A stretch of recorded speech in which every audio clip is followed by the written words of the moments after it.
U Jahongvonga olib ketilgan edi va uyga o'lik holda qaytib keldi. Bularning barchasiga o'sha zolim qirol aybdor. Saroyda bemalol yashashingni aytganding. Nega endi o'lik holda qaytib kelding? Okta, ko'zlaringni och.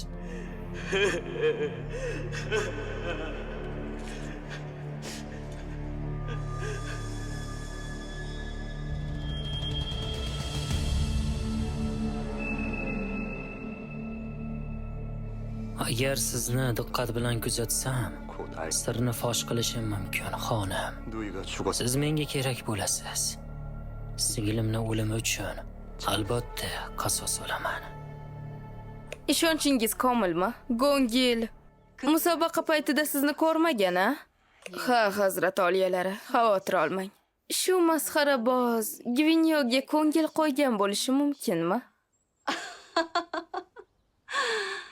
Juda ham qiziq.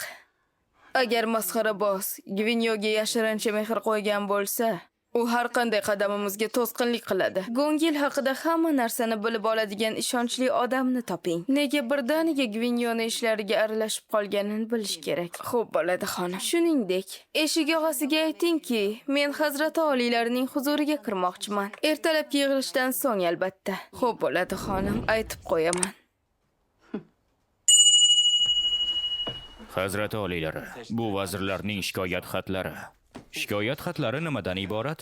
Vanxey gubernatori to'laydigan jenshen miqdorini kamaytirishni so'rashyapti. Demak, ular miqdorni kamaytirishni xohlashyaptimi? Ha, hazrati oliylari, yaqinda jenshen kontrabandasi avj oldi. Ularda saroyga yuborish uchun zaxira qolmadi. Bundan tashqari 4 kundan keyin Hanyanga keladigan min elchisi buni muhokama qiladi. Nima? Go'yo Choson jenshenni yashirincha sotib olish yetarli emasdek, ular buni muhokama qilishmoqchimi? Men Chosonni yetishtira oladigan barcha jenshenni xohlaydimi? Hali hech narsa aniq emas. O'zingizni bosing, hazrat oliylari. Menga aytingchi, bu safar bosh elchi kim ekan? Imperatorning 8ligi boshlig'i sifatida tanilgan va uning yordami bilan hokimiyatni egallagan. Bu Yukun. Yukunmi? U o'sha saroy xizmatchisimi? Choson ayollarini soliq sifatida olmasligini aytgan. Min elchisini 2 yil oldin jazolagan. Aynan o'sha. U nimani rejalashtiryapti? Nega bu odam elchi sifatida shaxsan o'zi kelyapti? Uning asl maqsadi nima ekanligini aniqlang. Xo'p, hazrat oliylari, men qabul rasmiysiga xabar yuborib aniqlashtiraman.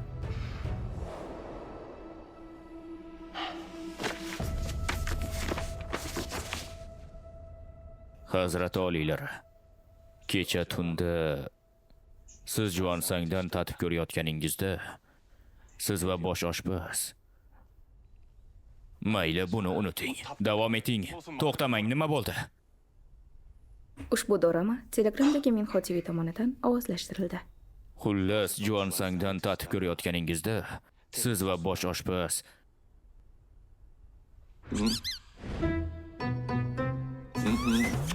shunday qilganingiz rostmi, hazrat oliylari? Nima? Uzr so'rayman. Majlisga bora qolay. Yo'q, shoshmang. Men tomonga qarang.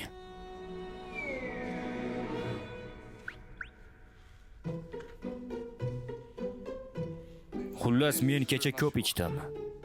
Mast bo'lganimdan keyin esa unga iltifot ko'rsatdim, lekin u minnatdor bo'lish o'rniga menga qahrga to'la yuzi bilan qarab yuribdi. O'lay agar uni qiyofasi juda qo'rqinchli. Ustimdan kulishga qanday jur'at etyapsan? Hazratim, ayollar tabiatan sovg'alarga ko'proq uchadilar. Sovg'alar? Meni iltifotim yetarli emasmi? Men unga sovg'a ham berishim kerakmi? Uni qahrli yuzini har kuni ko'rish sizni juda ham bezovta qiladi, to'g'rimi, hazratim? Ha, bu to'g'ri. Unda aytingchi, unga o'zini yaxshi his qilishi uchun nima berishim kerak? Ipakmi? Soch to'g'nog'ich, balki uzukdir. Bularni hech biri emas. Ayolga xohlagan narsangizni sovg'a qila olmaysiz, hazrat oliylari. Unda nima qilay? Eng muhimi shuki,